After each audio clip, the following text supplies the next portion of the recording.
Good morning, I'm Vanessa Zambrano and welcome to today's Town Hall meeting. As you can see, we are back in person. We are at the Cultural Arts Center on the Takoma Park Silver Spring campus, so if you're nearby, feel free to join us.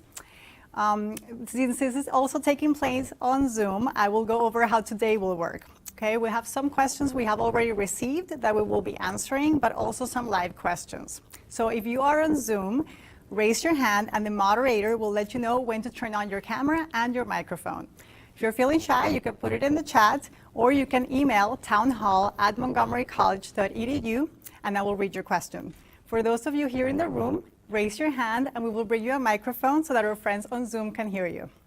The most important thing to remember today, please introduce yourself by name. Let us know if you're a student or your title and department. Before we begin, I believe Dr. Williams has some opening remarks. Dr. Williams, good morning. Oh, good morning. Good morning, Vanessa. Good morning, everyone. It's great to be here with everybody. Welcome to the Town Hall. I always love being in this place. It's a wonderful just space. So before I begin formally, I would like to just take a moment and pause to acknowledge the horrible tragedy at the University of Virginia. I'm sure that we've all heard about what occurred yesterday, and the loss of life to violence is terrible, and we know that it especially hits home in terms of violence on a college campus, particularly one that is, so close to us in the next state. And I sent out a message yesterday to the college community. Hopefully you all received it, just expressing obviously our concern and sharing about our mental health opportunities that we have at the college for students, for faculty and staff. So please, if you are in need, please avail yourself of the resources that we have. We are, of course, standing by. If UVA needs anything, we want to be attuned to what is occurring there. College campuses should really be places of safety. They should be a place of just dynamic engagement, intellectual curiosity, participating in civic and civil discourse. And so when situations like this happen, it really, I know we all are just, kind of shaken to the core, and it hits really close to home. So while this episode is absolutely terrible, it is important that we, send our thoughts to those who have been impacted, because we know that there was life that was lost, and individuals they won't be going home for the break with their family, these young men. And it's just beyond disturbing and unfortunate. And simultaneously, we have another situation that's unfolding in the University of Idaho where facts are still coming in, but that also resulted in death of college students. And when we think about this, it's just, I think, kind of brings us to a place and space where we have to really double down on why we're here, right? And supporting our students, supporting each other, helping to create change for our society, which I know we do day in and day out tirelessly. So I thank you all for that. And again, I'd be remiss if I didn't just share those remarks and the condolences and just a moment of pause and reflection for those situations that transpired. So turning to the college, it's only been 7 weeks since the last town hall, and I know we had an inauguration in between there, so it made it seem like shorter than 7 weeks, but it's been 7 weeks, but there's a lot that has happened. The college hosted several inauguration events, including the inauguration day, but one of the great components of those several weeks of events was the showcasing of the campuses, right? I remember just a few weeks ago being out over, I was like up on a wall, people were tracing me, and an opportunity to paint myself the image of myself, not like my body, myself. And I was able to be a DJ for a few minutes, also down at the campus, which is it's like a lifelong dream. I don't know how many people I've shared that with, but that was super cool. And just it was just great to see how each of our campuses embraced our students, our employees, our communities, our business partners, our community partners. It was another exclamation point on how embedded we are with the community and how we are the college of the community, right? And the college for the community and the community's college. So just am thankful. There are some terrific photos of these events posted on the president's webpage. So if you have a chance and you haven't, please take a look. You'll probably see yourself in 1 or 2 or 15, maybe, depending. There were people who I saw at each of the events. So it's a great way to get some insight into what happened and what is happening at all the campuses. And again, I think the photos are another point of emphasis on why we do the work that we do. And we have, speaking of the why, right, we have our students, and there's several stories I'm going to share with you about some extraordinary students who have stood out recently. And this list is a short list because I could spend days and days talking about our students and our wonderful faculty and staff who help them achieve so many accomplishments. But Jessica Maria Burritos is a diagnostic medical sonography major. She's also a Coca-Cola New Century Workforce Scholar whom I met during the spring semester. And yes, I met, and I'm trying, who else was at that event? I met during a spring semester during a PTK event, and recently reconnected with her, and she was recognized at the Association of Community College Trustees event in New York. So that was great. She's now working at Inova Children's Hospital, performing fetal echocardiograms, which is fantastic. I'm like, wow, that's pretty amazing. And this is exactly her career goal.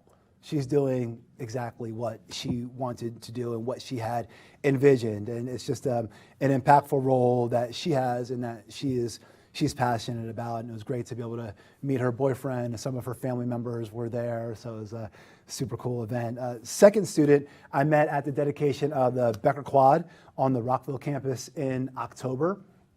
So you see her, her name is Catherine Shelton, and you can see her speaking at the dedication. She's a recipient of the Arthur P. and Miriam G. Becker Scholarship, one of many recipients. And after a couple starts at some different institutions of higher education, she landed at Montgomery College, where she studied engineering and then transferred to the Clark School of Engineering at the University of Maryland. And the college, we were absolutely thrilled to learn that she is now pursuing her master's degree in space systems engineering from Johns Hopkins University, which is great. That's not even the greatest thing about this story, though. All right.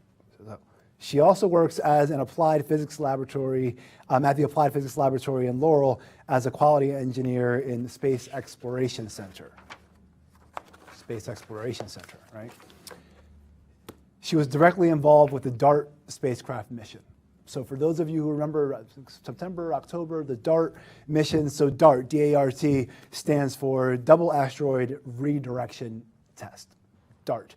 This spacecraft successfully impacted an asteroid and was the first historical mission for NASA's Planetary Defense Coordination Office. NASA's Planetary Defense Coordination Office. So she was one of the individuals who sent something up into the sky that redirected an asteroid, blasted it into pieces, and I mean, literally, it's like, has anybody ever played the game Asteroids? Who in here is, I mean, that legitimately is what she did, but like in real life. So how amazing is that? Another shout out for a big win to a team of 4 MC architecture students, and they were given the Design Excellence Award from the Maryland State American Institute of Architects in October, and they designed a coffee shop at the base of a volcano in Iceland. Yeah. Exactly, wow. So the team used software enabling them to work simultaneously on the design. As you can imagine, the jury was impressed with the level of technical development shown in the submission and the very complex building. It balanced sustainability and practicality, even in a challenging site, the base of a volcano. So, since the students entered the competition in June, all 4 of them have transferred. 3 are at University of Maryland and 1 to Morgan State. But just want to send our congratulations to all of them, and of course to the program director, Sharia Talat, who helped them really, accomplish that goal. And finally, another student shout out before, and there's some other things I will share. Our Division II volleyball team, which is currently competing in Cedar Rapids, Iowa. I believe their game is on the 17th, or they have a game on the 17th, which is fantastic. It's the NJCAA Division II Volleyball National Championship Tournament. Also, our Division I men's soccer team made it to the playoffs as well, the national tournament, and they were competing in Florida. They actually competed on the 13th and the 14th. Today's the 15th. It was 13th and the 14th. And so it's great. Both teams there are in the top 16 teams in the country in their respective sports. So again, fantastic. A few other standouts have also occurred. I should say a few other standouts have also occurred that I'm going to mention, because more than a few have occurred. So there's a point of clarification there. The college hosted a press conference with our partners at the East County Education Center, and you can see a clip of one of our nursing students, Neka Indubisi, speaking at the East County Education Center opening on the president's website. Go to MCTV's Twitter to see that video. I took a video. The quality of MCTV is much better. Big shout out to MCTV. But go check out the video. It's awesome. She drove home why we do this work. The county executive, county council members, members of the Maryland General Assembly, employees, students, community members, MCPS representatives were all there to show their support with the Board of Trustees, and I showed up too, and so it was really exciting. The center truly is, it's a collaborative effort, and it was really interesting to hear all of the remarks, and even though we didn't coordinate our remarks, there were just some really through lines in terms of what all the speakers were saying in terms of access and equity and transformation. And we know that this will bring more opportunity to the East County. And as we seek, matching the needs of the employers while preparing students for in-demand jobs in high priority fields. So that is a fantastic opportunity that we had. I wanted to highlight that. We do plan to start classes in fall of 2023 at the East County location with credit and non-credit offerings. So that is obviously exciting. Fields like cybersecurity, information tech, healthcare, small business administration, early childhood education, among others. The site has easy access to public transportation, proximity to several local employers. There will be spaces for innovation and connection, as well as student advising and other supports. There's a lot of good places to eat around there too. I've been down there a few times. I mean, there's actually a housing facility development going up like right across the street, which is really interesting and definitely aligned with our goals. So we envision, obviously, this East County Education Center as an anchor that enriches the lives of the communities that we serve in this new space, and obviously another step on our path towards a campus in East County. So another new area that is benefiting from the college's partnership is in police training. And it's great. I see some faces here I'll call out in a few moments. And you may have heard that the Montgomery County Council adopted legislation less than a month ago that requires community-informed police training for county police officers and new recruits. This is huge. The police academy training will now include an additional week of training on issues such as de-escalation and social justice. So the college will partner with the Montgomery County Police Department in providing these skills to recruits and officers. And I want to thank MC faculty and staff who contribute to the study that drove this legislation. It's a win for everyone in our community. The vision and experience that they brought to this project were extraordinary. From what I understand, it's started with a white paper several years ago and resulted in what we just saw a few weeks ago. And using the assets of research to inform public policy is such a vital area, as law enforcement is an example of why higher education, post-secondary education matters so much. And a couple of the participants in this work are here with us today, and if we could take a moment to recognize them. So Professor Ginger Robinson is the chair of the Department of Anthropology, Criminal Justice, and Sociology. Always love to say sociology and anthropology. And Professor Sonia Pruitt is a retired captain in the Montgomery County Police Department who also teaches criminal justice at the college, and interim vice president and provost. Rockville, Dr. Eric Benjamin was also involved in the work that produced this legislation.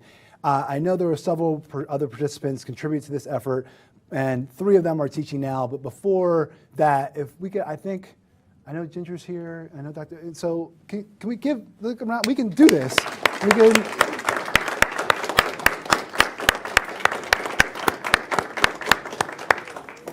So that is fantastic. Thank you all so very much. And I know several others, but it's just a huge accomplishment. And it's just another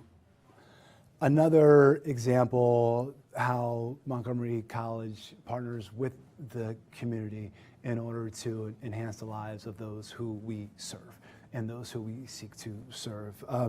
I know 3 individuals are teaching right now, Professor Vincent Intondi from Political Science, Professor Sean Fay from Criminal Justice, and Professor Ann Johnson from the Department of Sociology, Anthropology, and Criminal Justice. So again, a big shout out. One more faculty member is working diligently on this effort in workforce development and continuing education, and that is Dean Steve Greenfield from Business Information Technology and Safety component. I would also like to acknowledge the work of Professor Andre Brown from psychology. So there's a full slate of individuals, and I know more individuals kind of behind the scenes working to really get this passed, make it happen, and it truly is monumental. And I say that in every sense of the word. I realize, of course, that this project is just one example of the engagement of our faculty and staff who are consistently working to support our students, the diverse communities we serve, and each other. So again, thank you. A few other points to share before we open it up to some questions. And just speaking of wins, speaking of things that are monumental, we have a strategic plan refresh effort that is upon us. It's actually up and running. So I don't know if it's upon us. It's actually we're in the midst of it, and we're taking a methodical, inclusive, and swift approach with this effort that we can be responsive to the many changes that have occurred since MC 2025. And we know MC 2025 provides a great foundation with 6 visionary goals. It was approved in 2019 and also was implemented after the pandemic started. So it was created before the pandemic and implemented after the pandemic began. And what we've heard, I say we, from so many individuals, we heard your voices, right? And we've seen your reactions to what has transpired over the last 2+ years. And we recognize that there's a lot of discussion that needs to occur, and there's a lot that we have accounted for and need to account for when we talk about our journey forward. So I want to thank everyone who expressed an interest in serving and those who are already engaged. This really is another reflection of listening to the lived experiences of our internal and external communities, and knowing that while we have such a fantastic strategic plan, that there are several instances, several items, several occurrences, several situations that have occurred in the very recent past that lend itself to us refreshing, that lend itself to us saying, how do we now meet the moments of today and those as well of the future. So I know that most of you have heard in my inaugural speech where I mentioned several metrics for the college's progress, and share with some of those here today. And we look at mapping all of Montgomery College's credit and non-credit offerings to a credential of economic, social, and community impact. Right? I've talked about, and I've invited, and I've challenged us all, and I've laid down the expectation in pursuit of nurturing a pervasive college-going culture in the county. Right? Increasing achievement through completion and post-completion success. You know, the latter is something that we have talked a lot about, and we have a great opportunity to really wrestle with and operationalize what post-completion success looks like at Montgomery College. Right? Reducing unemployment in the county as well as underemployment. You know, these, in short, enhancing economic mobility for all and ensuring residents are civically engaged in their communities, right? Transforming lives. So I know, just based off of everything that's been shared with me, that we're all so very excited about the path forward. The full list of the goals can be found on the President's Office website. Everyone has a role to play in these efforts, and I hope you see yourselves in not only the goals, but also in the efforts, because it will take all of us working together. You know, we may think about accomplishing the goals from different angles, and that's the beauty of us getting together in an inclusive way. And, you know, the important component is that we're aligned with the goals and we're aligned with seeking transformation, right?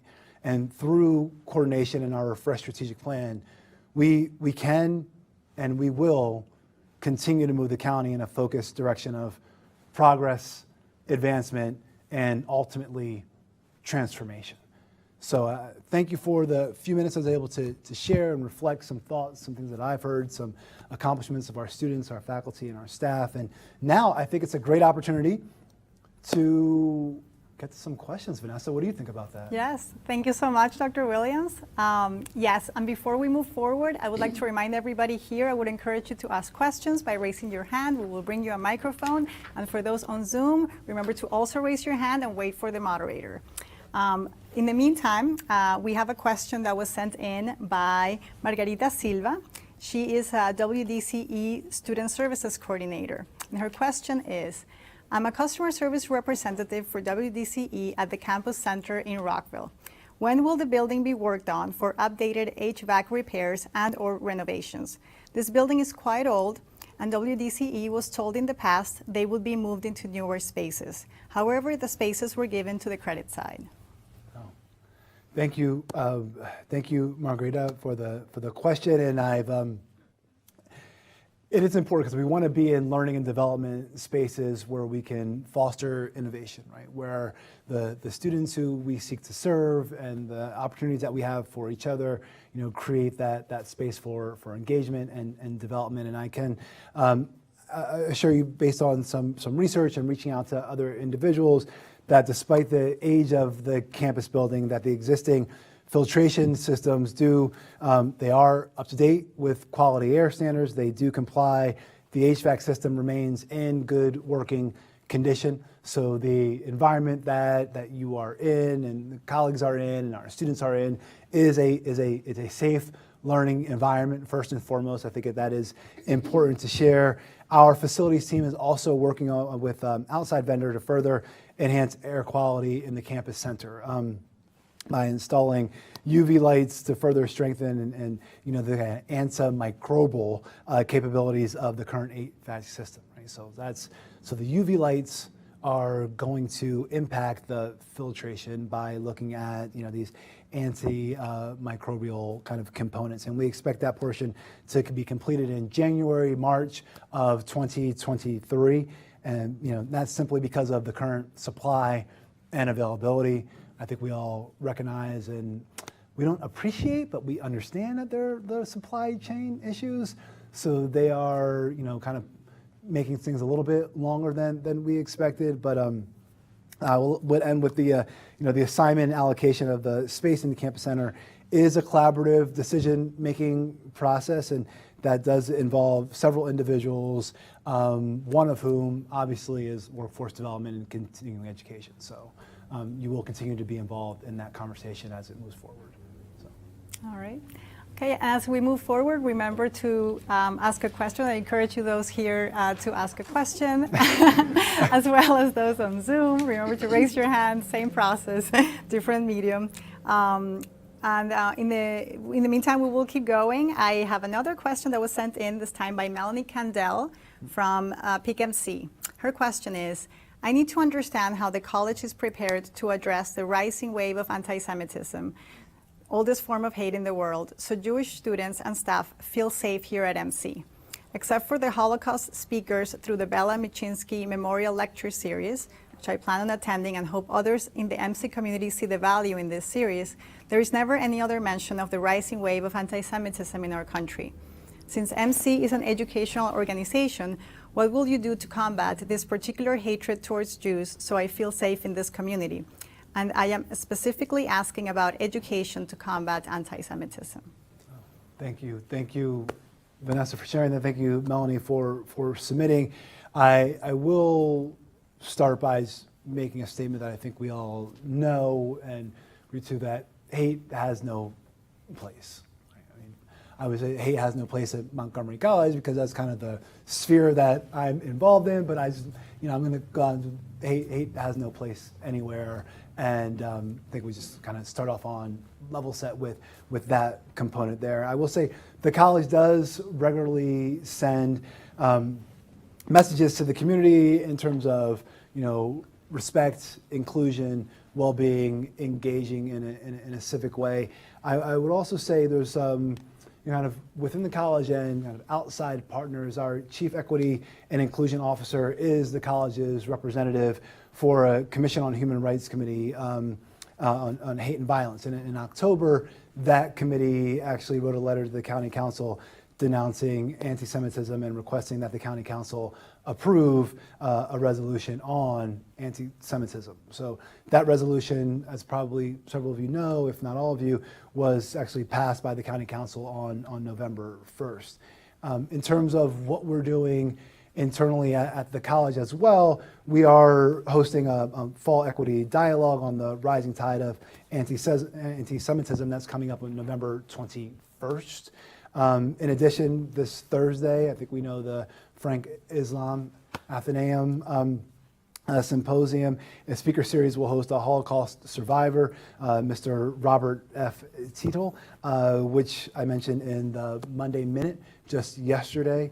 And then we also have courses in MCs in our general education component that really, speak to history of civil rights and sociology, and through civil rights and sociology and English, which address religious freedom. And they also are working to combat anti-Semitism. So there is a depth and a breadth to what is occurring. I would say I think a good point of contact, we do have processes for this, is I think about Pacey, and I think about our Chief Equity and Inclusion Officer, and I know that she is always open and willing, as well as Pacey, with receiving information and suggestions. So if there are items out there and opportunities that you think we should be grasping onto or emphasizing, amplifying, I throw that out there as well. So, and do you want to speak to that a little bit? Sure. Please. Thank you, Sharon.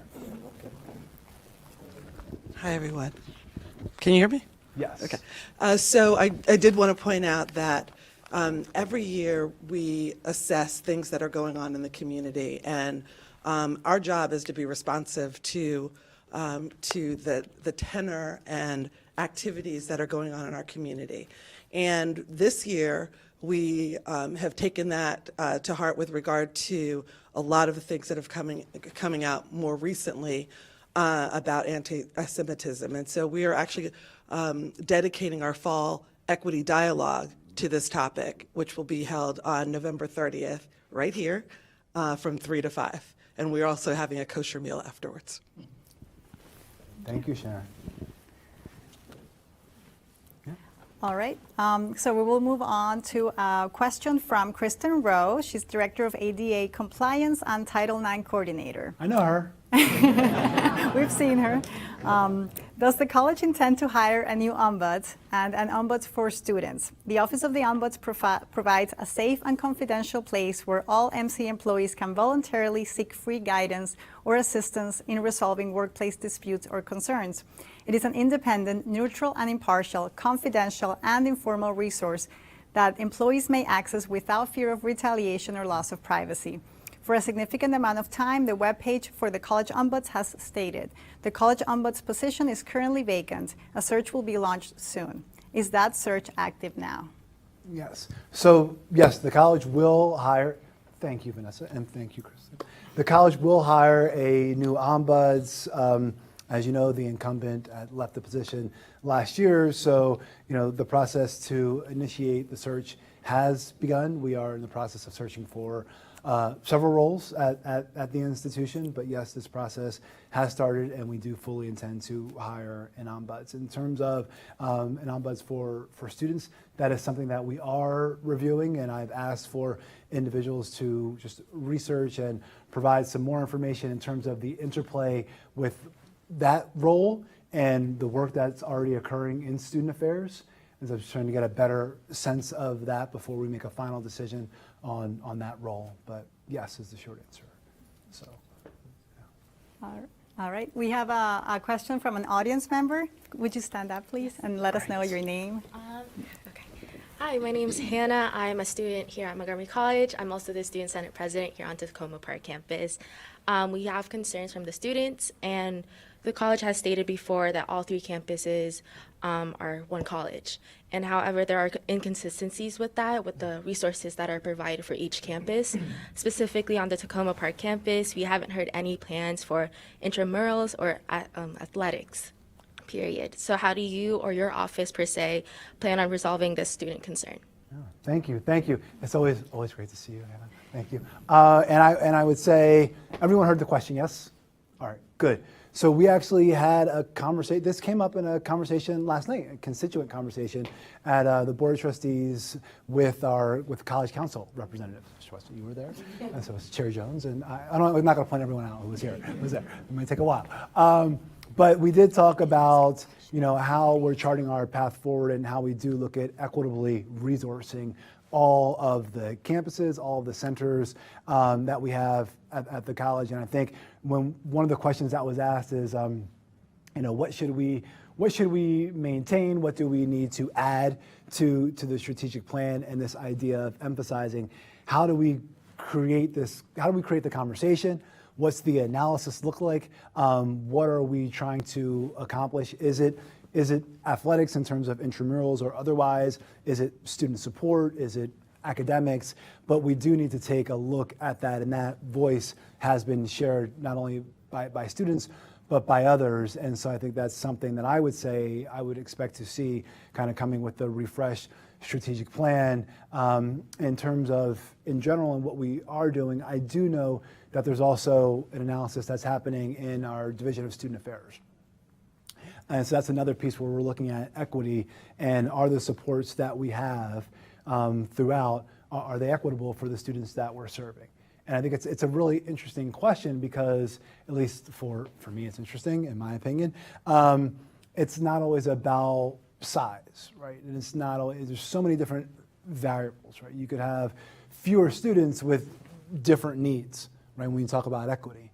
And so then, you may need more and or different resources. So I'm excited for that review. I'm excited that we're having the conversation. I think we are being responsive to that because it is being discussed and how we move forward with the strategic plan, student affairs, redevelopment. So definitely it is on the radar. It's something we're taking seriously, and it's something that I would fully expect to see reflected in the refreshed strategic plan in terms of how we do it, how we monitor it, and how we know when we've reached our goals. So thank you. All right. We have a question that came in from Lindsay Madden from Disability Support Services. And the question is, The Montgomery County Council recently passed the Paid Parental Leave Act that will grant county employees 6 weeks of paid parental leave to be used in addition to other accumulated leave such as sick, personal, and annual, beginning in 2025. Does Montgomery College have any plans to follow suit and offer any paid parental leave to employees in the near future?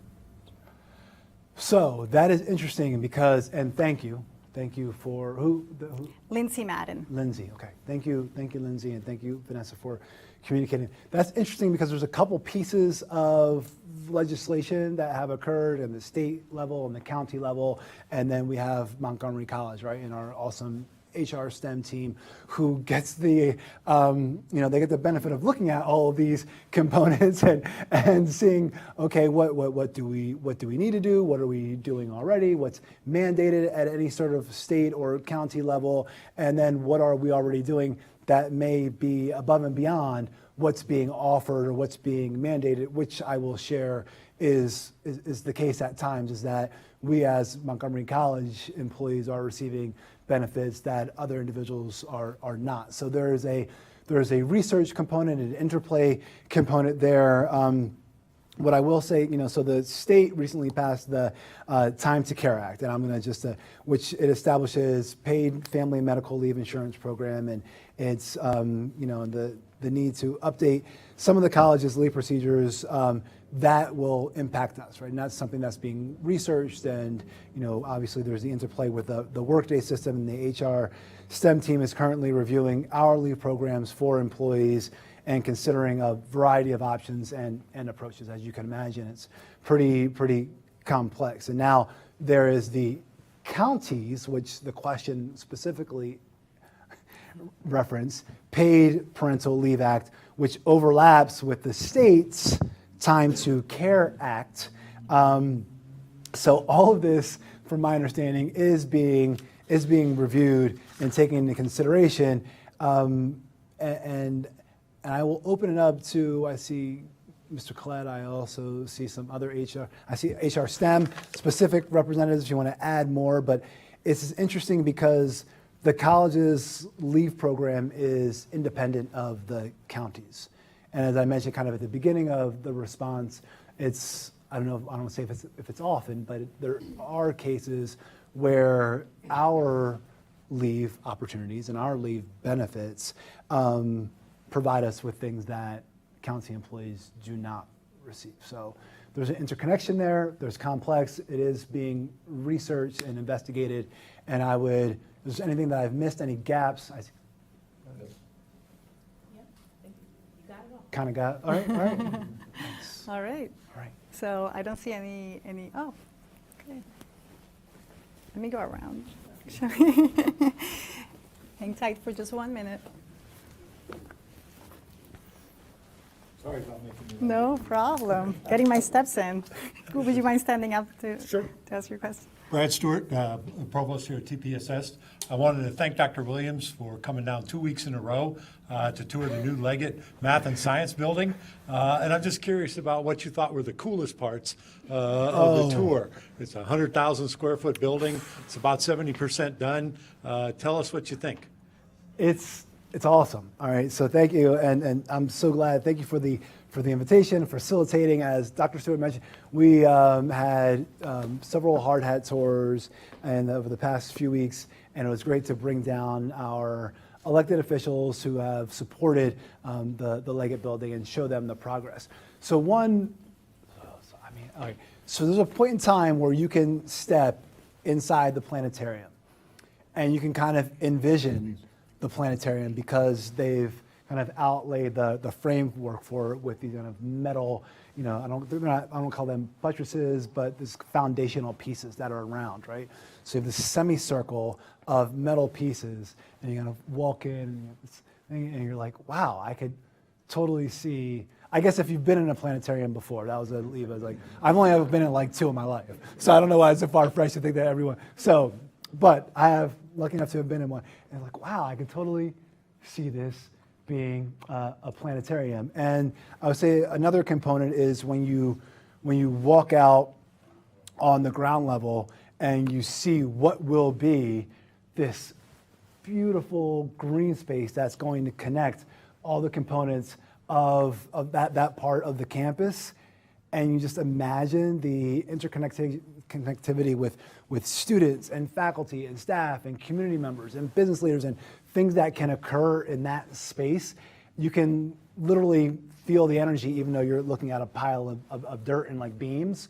But just if you've seen even one of the renderings and you know what it's going to be, you just step out and you're like, oh my goodness, this is awesome. Like, you're going to see green wherever you look, and you can see students talking with each other and faculty and staff, and it's just those are the two takeaways that I'll share for now, or else I'll just keep adding on to the answer to that question. We have another question from an audience member. Do you mind standing up and letting us know what your name is?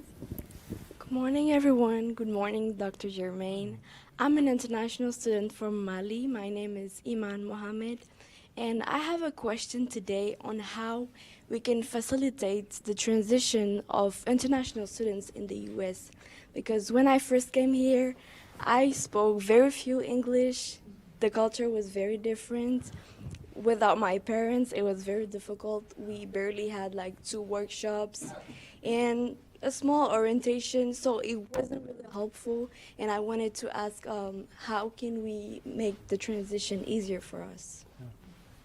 Thank you for sharing. I'm reflecting when I was invited to orientation for international students, and it was online, and so I'm kind of reflecting back to that experience, and I think one of the ways in which we do it, like we do what we do at the college, is by listening to your experience as a student, right? So capturing that, being able to share that with, places like this and other places and spaces to say, this is what I went through, this is what my peers went through. How do we ensure that this is an equitable situation that sets me up for success, right? And I know that, I'm open to hearing that. I know everyone is open to hearing that. But when we talk about what opportunities and challenges we have, I think that's, really goes in line with the charting our path forward. And I just kind of emphasize in terms of, and we can get you connected to, the appropriate individuals so you can share the story. And I know there's a base of, kind of program coordinators who are probably collecting that information and being able to share it so that we can, create a framework so that when individuals come over, it's seamless. And I think there's also a piece of this that, and I'm not going to go out on a ledge here, but I will share. It's about everybody learning, right? And I don't think it happens at the college, but I've been in places and spaces in my life where it's like, oh, well, you know what, Jermaine, you're new. You need to learn all this stuff about this new environment. And it's like, hold on, let's stop that. What we need to do is essentially, how is this a reciprocal situation, right? How are we all learning, right? Because the culture is not one way. It needs to be embraced by everyone in this kind of, just very stringent, assimilationist approach is not what we're seeking, right? It needs to embody all of us, and we need to be open to, receiving and embracing all the cultures and identities that we're blessed enough to have here at Montgomery College, and figuring out how we leverage that beautiful diversity to move us forward in a way that helps us all grow. So. Right, Dr. Williams? Did you want to add? I'm sorry.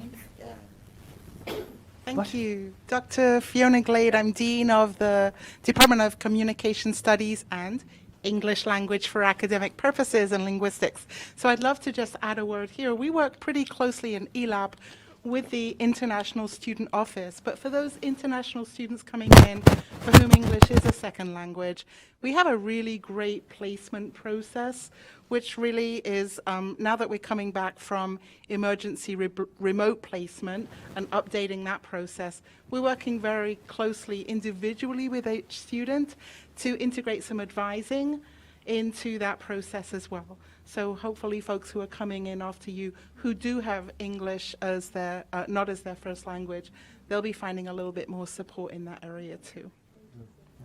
Thank you. Thank you. Thank you. All right, Dr. Williams, we received a question from a student, Israel Bayolana, Senator at Large at the Germantown campus. He says, we are happy to welcome Dr. Williams. We wish him a successful mandate and wanted to assure that he has all our support.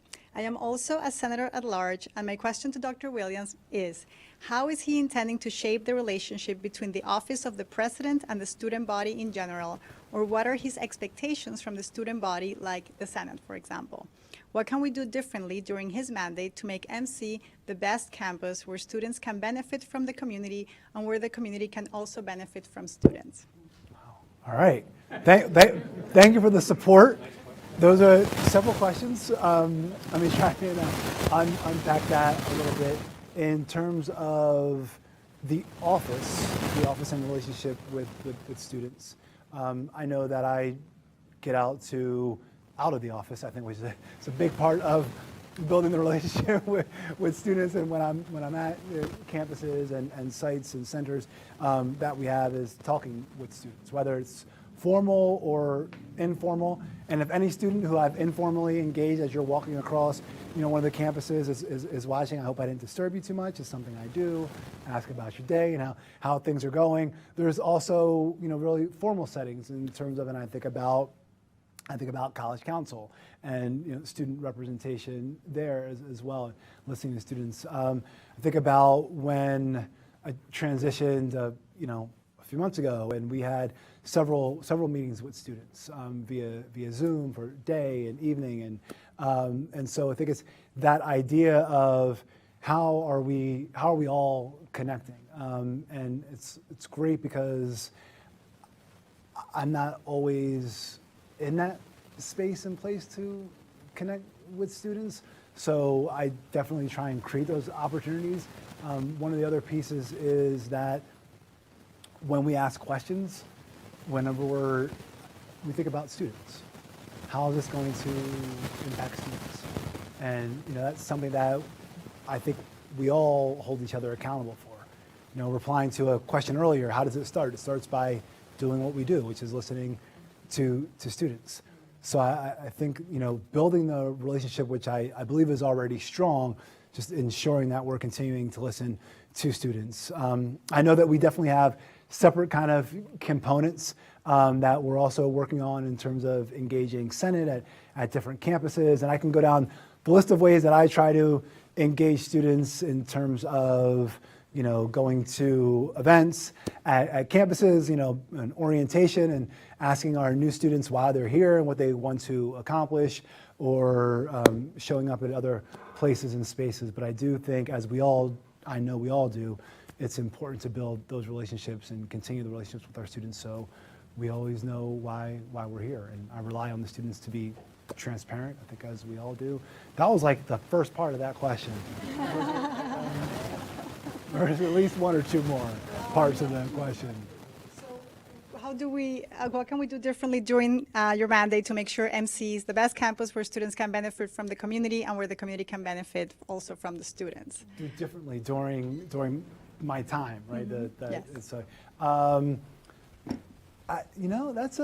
What can we do differently? I think there's always things, as a lifelong learner, I think there's always things we can do differently. I'm always learning.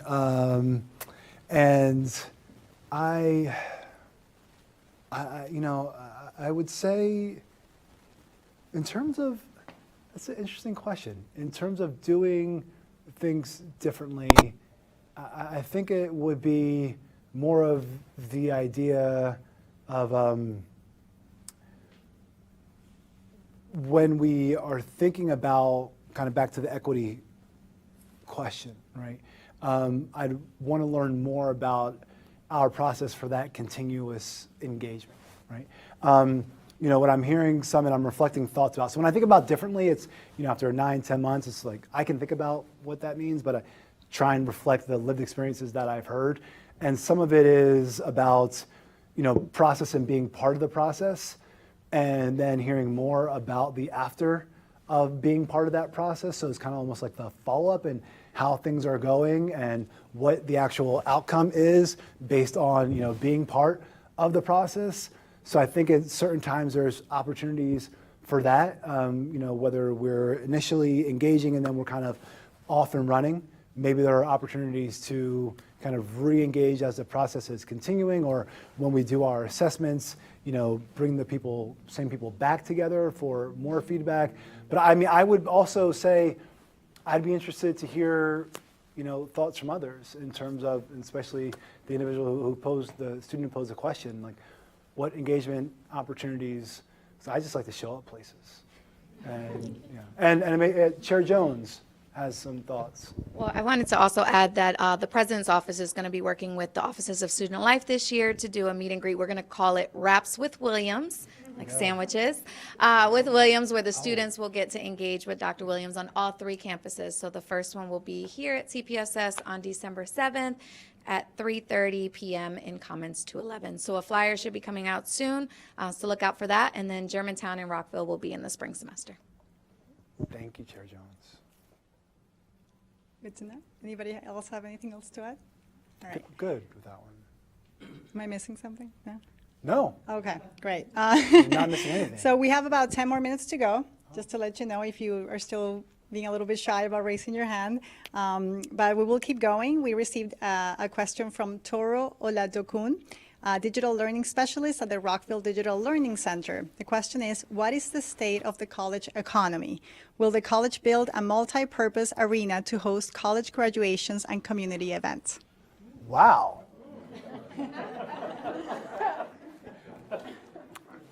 I think I just got a mandate to build. So if that pops up anywhere, what time is it? It's 11:51, November 15th. I heard that we should build a complex. And so I think, so the state of the colleges, so the college's fiscal state is an interesting kind of component, and especially in terms of where we are with inflation and whether we are almost in a recession, not going to be in a recession, depending on who you talk with. We look at our state funding, which I won't get into what that's even called, much less the formula, and how we advocate for state funding. We are in a really great position. I can say, just having been in several states and within the state, in terms of our local support, our county support, we are so very thankful for our county council for the amounts that they contribute to our livelihood here at the college. I will say, in terms of affordability, where we are fiscally is we're in a place where we want to ensure that Montgomery College is affordable and that it is accessible. So when we think about the fiscal world of Montgomery College, we think about how we're leveraging the resources that we have in order to really meet the goals, right? Because the budget should be the financial plan for meeting the goals, and we want to do that in a way that ensures equity to education, which is obviously affordability is part of that, and that individuals can be engaged. So I think our financial place is solid. In terms of a complex, I think it's an exciting idea. I know that this conversation has been occurring at the county for years. I know we have an East County campus that's going to be happening. Who knows what the future may hold. It's an exciting idea that a lot of people have gravitated towards, and I think it would make a lot of people in the county and at the college happy. I think it's a kind of a to be continued conversation, though. Sounds good. We have a question coming in from Zoom from Nancy Newton from OASE. Oh, Nancy. Hello. It's very strange. I can see myself looking at all of you. I feel like a spy. So, Dr. Williams, following on from that question, what are your thoughts about MC possibly in the distant future becoming a community college with housing? With repeat the last with housing. Oh, housing. Okay, I know. With housing. A community college with housing. Thank you, Nancy. And I will say, I think it looks like it's going to ring aside. I might have to break out my brolly later. It's a inside joke that we have. And see. So in terms of housing, this is actually, I think we were in the first stages of a study. I may turn it over in a moment, and I don't know how long or how far we've actually progressed with that analysis, but I know it was a topic of conversation. I don't know how deep the college has that we journeyed into that topic of conversation. It's definitely something that I can ask about, but I think, are you able to share a little bit more? Thank you, Dr. Gregory. Hi, Melissa Gregory. Thank you, Dr. Gregory. Is that on? Yeah. We did do a study and began a study on campus housing, and it was of great interest, in particular to certain student groups. And that was pre-pandemic, and then we put that on hold. We're trying to identify sites, how we would do that, and then a partnership to do, business partnership to do the housing. So that was put on hold while we went through the last 2 years, and I believe there's interest from Dr. Brown, our Senior Vice President for Student Affairs, to pick that back up now that we're getting out of the pandemic or getting past some of the situation we were in. So we started it. There was a very full study, but then it was put on hold. All right, great. So that's where we are right now. Thank you, Dr. Gregory. So I will, I'll look forward to reviewing the study and talking with Dr. Brown and cabinet members, and but thank you for the question. Stay dry. Thank you, Nancy. We have a question that came in from a student. His name is Daniel Fernandez. He asks, when is the baseball team going to get a new field? I see that the other teams for our school are getting good treatment, but we are not. Also, other baseball teams for other schools are getting new fields, but we're still with the same field, which is falling apart. Wow. All right. So that I am going to turn over in a moment, because I know we have plans for facilities and plans for, so we all have, we kind of mark these out based on usage. I will say I was on the baseball field a few months ago throwing out a first pitch, and I didn't realize we needed to do something with it, but I appreciate someone who spends far more time there than I do bringing this to light. And I'd like to invite, do you want to say a few words, or is there, please? Sure. I'm Jermaine McFadden. I'm the College-wide Dean of Student Engagement in Takoma Park, Silver Spring Student Affairs. One of the areas that I provide oversight for is athletics, college-wide. We currently, I don't believe that there are any plans for a new baseball field. We certainly can do some research about what areas of the field need either repair or to be addressed or renovated. I'm happy to do some more research into that in consultation with the college-wide director of athletics, and get some more information and provide some recommendations.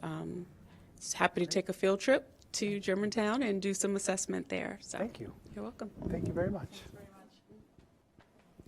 All right. I believe there's a question here in the audience. Oh, thank you. Of course. Montgomery College is number 7 in the nation, currently on its way to becoming number 1. Okay. It is number 1. Oh, yes, Javon. Javon Inman, Office of Information Technology. My question to you, Dr. Williams, is what is one or two things that wow you at the end of the day, after the lights have gone down and you're on your way home to your family? What is the one or two things that have wowed you when no one else is around that you think about in relation to Montgomery College and what we do for students and the impact? Yeah.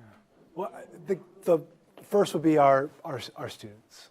All right, the students who we serve, our students who are asking awesome questions, our students who are engaged, our students who are here soaking up all that we can create and more in an effort to help them achieve their goals. And that's that's the reason, right? I mean, so the second piece, and I'll just name two, is the passion, right? I mean, the passion that everyone here and who's watching and who's not watching and maybe watching later has for our mission to support our students, both the students who we have now and the residents who we seek to serve as students. I mean, that passion is palpable. It's energizing, and it's it gets to a point where you have to force yourself to go to sleep. When you go home from a board meeting, you have a great conversation about refreshing a strategic plan where everyone is so aligned with charting a path forward that's transformational. And you're just like, your mind's just going like a million miles an hour, and you're like, wait a minute, I have to go to work again tomorrow. So I need to, I need to sleep. So I would say those two components as far as the students and the passion. And then I just said two, but the third one would be the opportunity.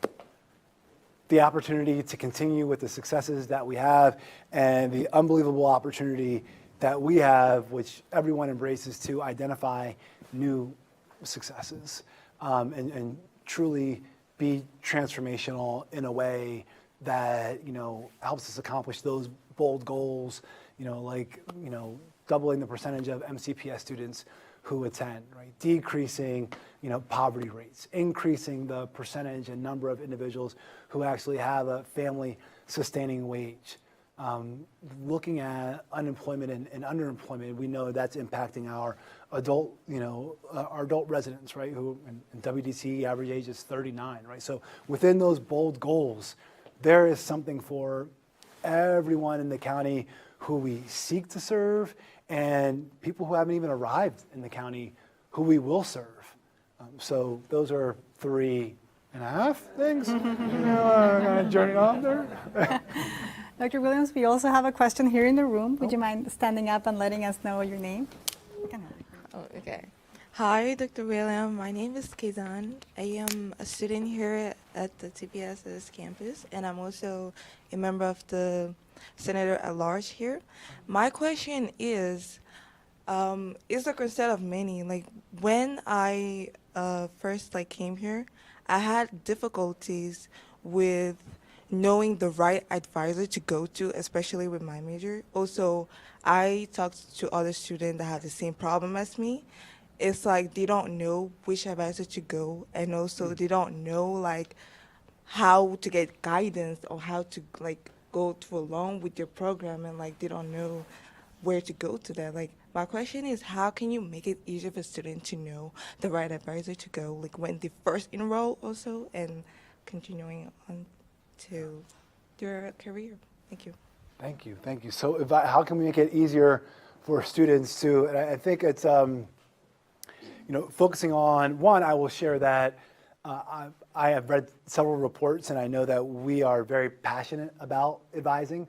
I know that over the years we've put a lot of time and effort into researching, evaluating, identifying paths forward for advising, because at the college we realize how critically important advising is to student engagement, to student success, and ultimately to post-completion success. So I want to start there with the college's dedication to advising.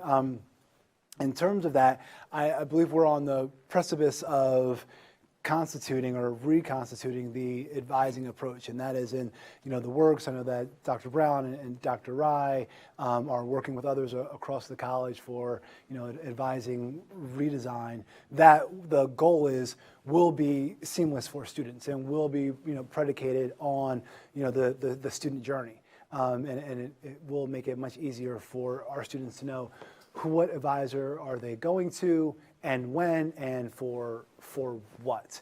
So it is, I hear you, it is a work in progress. I know, having met with several of our advisors, I know how passionate they are about serving students. I know how much time and energy they put toward advising students, and I know everyone is very interested in ensuring that we have a holistic process that works for everyone. And I think that's what you're speaking to, a holistic process that works for everyone. So we're really excited about moving that forward. We've actually, I think 12, give or take, advisors that we're hiring right now in the midst of, because again, we want to make sure that the advising is robust and that it is complementing our students. But please know that you do have a dedicated advising entity at the college, and we can connect you with the right person if you need to know who to go to. But the advisors are there, they are dedicated, they are energized, they are committed to you and every single other student who we have, and we're always a work in progress, listening to the student experience and figuring out how we make it better for students. So thank you for lending your thoughts. And we have another question here in the room. Could you state your name, please? Hello, my name is Trinity Fuentes, a student here.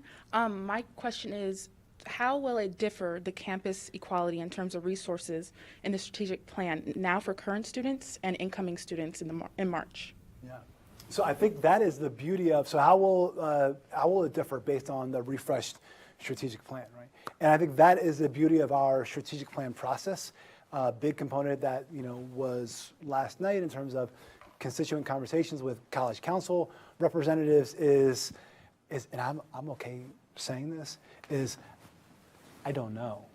Because the strategic plan hasn't been refreshed yet. And that is something that's going to involve so many different people. I can tell you what the goal is, right? The goal is to ensure that we have equitably resourced in terms of what we have to offer for the students, not only at each campus, but within an academic area per se, right? I mean, or within a specific support area. So it's not even only solely by campus, but it's to that deeper level of, what is needed for each component. And I think one of the beautiful kind of components or intricacies about our strategic plan refresh is that it is going to involve so many individuals. Dr. Kane is the executive sponsor for that, and we know students will be involved amongst so many others. So what that end goal will be, I'm excited about it. I don't know, because that's something that's going to come from so many other people. But from what I'm hearing, it will have a focus on equity, and I mean, and that's a continued focus. We're known for that. I think at the same time, we're also known for growing and developing, and we realize that continues to be an opportunity to enhance what we've already been doing. So, absolutely, thank you for being here. All right, and I have what I think might be the last question. Okay. From Amy Crowley, a Montgomery College employee. She asks, in light of the very recent announcement issued by way of the Blueprint for Maryland's Future that MCPS will now cover fees, textbooks, and the majority of tuition for all qualified high school students to attend MC, how is the college planning to support this potentially very large increase in dual enrollment students? All right, so I thank you, number one. Number two, I'm going to answer this in a way that may not be responsive to the question, because I'm not sure if the question is about finances or if the question is about academics and academic support, just based off of that. So I'm just kind of, in terms of financial, I'll just answer both of that. How much time do we have? All right. So in terms of the financial component of that, that is identified in the blueprint in terms of who is paying what, and so that's kind of a short answer. In terms of the support and the courses and the programs, that's an interplay between Dr. Rai and others, and like what are the academic offerings that are needed, right? What's going to meet the interests of the students and is also going to help us fuel the economy, right? Because we're very, we are trying to meet the needs of our local and regional economy. The other component is support, right? And I think about Dr. Brown's area and also in kind of broad-based everybody, but what support is going to be needed if we're going to have more students on campus, right? Is it clubs? Is it orgs? Is it advising? Is it, pick whatever it is. But the short answer is we are working as we have been. We have a great relationship with MCPS. Just in the past 4 years, we've doubled the dual enrollment population from about 700 students to more than 1,400 students in the last 4 years. So this relationship is, just taken off. And there's great partnerships with it. So with the influx of students, we'll continue the conversation about what the students need, what excites them, what helps move the county forward, what is going to get them into credentials, again, that lead to family-sustaining wages after they leave MC and or transferring to the institution of their choice, and then, ensuring they stay in Maryland and ideally in Montgomery County. So I think I covered it. Yes. Okay. And we do have one final question that came in the okay. last few minutes, and this will be a final one. It is from Mintestad Wyden Mariam, Community Engagement, and he asks, MC Recruitment and Office and Community Engagement Office are working hard to bring new students for credit and non-credit classes, but we don't have a retention office to follow continuing students with accountability. Is there any plan to open retention department responsible for this task? Could you read the beginning part of that question? Yeah, right. Is there any plan to open a retention department responsible for the task of following, continuing with students and accountability once the Office of Community Engagement brings new students for credit and non-credit classes? Okay, so Office of Community Engagement. So I would say I think we have right now, we should probe that a little bit more if we're seeing that is a concern and kind of an opportunity for us. Right now, my initial thoughts when I think about, individuals, students who are coming in, residents who are coming in or become students, I think about them being able to be engaged with, with advising, with all the supports, with the, the Shaw Center, kind of it's everything that we provide to help ensure that students are retained is kind of what initially comes to my mind. One of the other things that comes to thought to my mind is that we are reviewing the student affairs structure, right?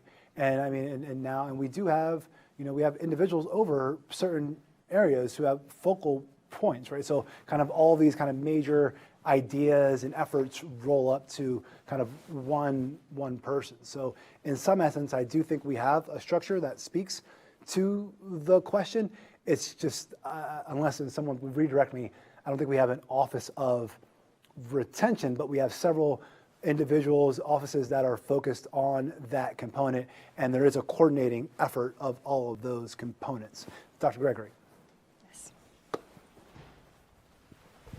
I just wanted to mention that Dr. Kimberly McNair, who's our interim associate senior vice president working on an enrollment management plan, that facet is part of her concern also, access and retention, and will be part of that draft enrollment management plan that she's working on. And right now, she does have, and I don't have the link with me, but she has sent out requests for more information, areas like this that people are interested in, and that would be a really good thing for someone to submit, that there's more interest in a retention office, or what are we doing about our retention efforts.